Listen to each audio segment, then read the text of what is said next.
आज मैं एक कहानी आपको सुनाती हूँ। अगर अच्छी लगे तो आप ज़रूर बताना, तो आगे भी ऐसी कहानियाँ लिखूँगी या आपको बताऊँगी। और अच्छी लगे तो ज़रूर बताना प्लीज़। कहानी का नाम है एक बेटा। जिस बेटे ने माँ को ठुकराया, कहानी का नाम है जिस बेटे ने माँ को ठुकराया था वही बेटा बाद में बहुत रोया। एक गांव में एक बूढ़ी माँ थी। उसका एक ही बेटा था। अपने बेटे के लिए वो बहुत मेहनत करती थी, दिन रात वो काम अपना करके अपने बेटे को बहुत अच्छे से उसका पालन पोषण किया, क्योंकि उनके पास तो कोई और था ही नहीं, बेटा एक सहारा था। उसने बहुत मेहनत करी और अपने बेटे को बहुत अच्छे से पढ़ाया लिखाया, बड़ा किया और उसका लालन पालन भी बहुत अच्छे से किया। कभी कोई कमी नहीं होने दी उस माँ ने। और जब बेटा बहुत अच्छे से पढ़ लिख गया, जब वो पढ़ लिख गया, समय बीता, बेटा बड़ा भी हो गया, बड़ा हो गया। फिर उसने अच्छी पढ़ाई लिखाई के कारण उसको शहर में अच्छी नौकरी मिल गई। समय बीतता रहा, बहुत अच्छी नौकरी मिल गई, लेकिन उसको मतलब इतना व्यस्त हो गया था कि माँ की याद नहीं आई। समय बीतता गया बीतता गया। जब समय बीतता गया तो वो बूढ़ी माँ है ना, अब उसी बेटे को बोझ लगने लगी। बोले यार ये बूढ़ी हो गई हैं, इनका कौन करेगा, मुझसे तो नहीं हो पाएगा।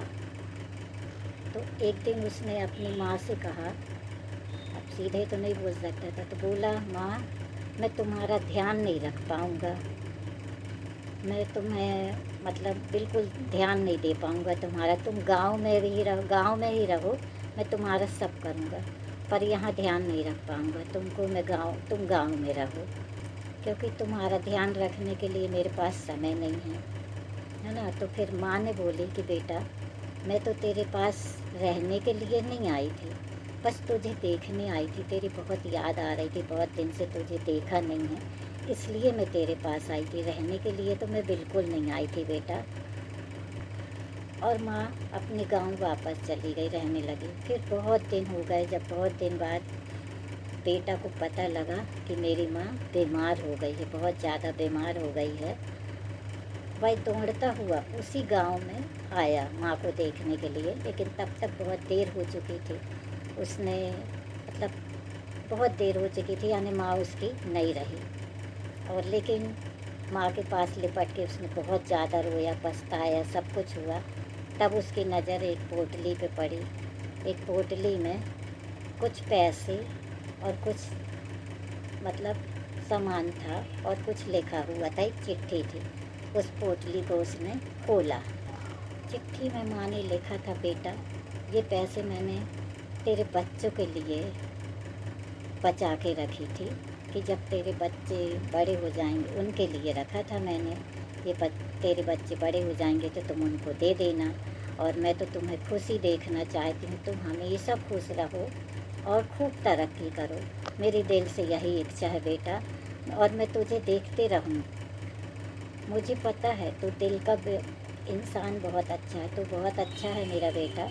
बस ज़िंदगी की भाग दौड़ में थोड़ा सा तू बदल गया है, पर कोई नहीं, मैं दिल से चाहती हूँ कि तुम खूब खुश रहो, आशीर्वाद रहो। मैं तुम्हें दूर से देखते रहूँगी। तुम हमेशा अपने परिवार का ध्यान रखना और अपना भी ध्यान रखना। चिट्ठी पढ़ते पढ़ते बेटे के आंखों में आंसू आ गए। वो बहुत रोया, लेकिन पछताने से क्या होता है ना। पछताना तो ज़िंदगी भर का हो गया, लेकिन फिर यही है कि माँ के जीते जी अगर वो ध्यान रख लेता तो कितना अच्छा होता। वो ये कह रहा था, इसलिए उसको आज एहसास हुआ कि माँ बाप से बड़ा इस दुनिया में कोई नहीं होता, और माँ का ऐसा प्यार सिर्फ माँ दे सकती है, बाकी और कोई नहीं दे सकता। तो हमें तो सीख यही मिलती है कि भाई माँ बाप का जीते जी ध्यान रख लो, जीते जी उनकी कद्र कर लो, उनकी कुछ इच्छाएं पूरी कर, क्योंकि समय बीतने के बाद पछतावा के अलावा कुछ नहीं रहता। और अगर मेरी इस कहानी से आपको कुछ अच्छा लगा हो, कुछ सीख मिली हो, तो प्लीज़ लाइक करिए, शेयर करिए, मुझे सब्सक्राइब करिए। मुझे आप सबके सब्सक्राइब की ज़रूरत रहेगी। मैं आगे भी ऐसी कहानी लिखूँगी और कहानी को बोझ न समझें, पढ़ें, पूरा ज़रूर पढ़ें और लाइक शेयर तो ज़रूर करते जाएं। धन्यवाद। जय श्री राम, जय श्री कृष्णा, राधे राधे।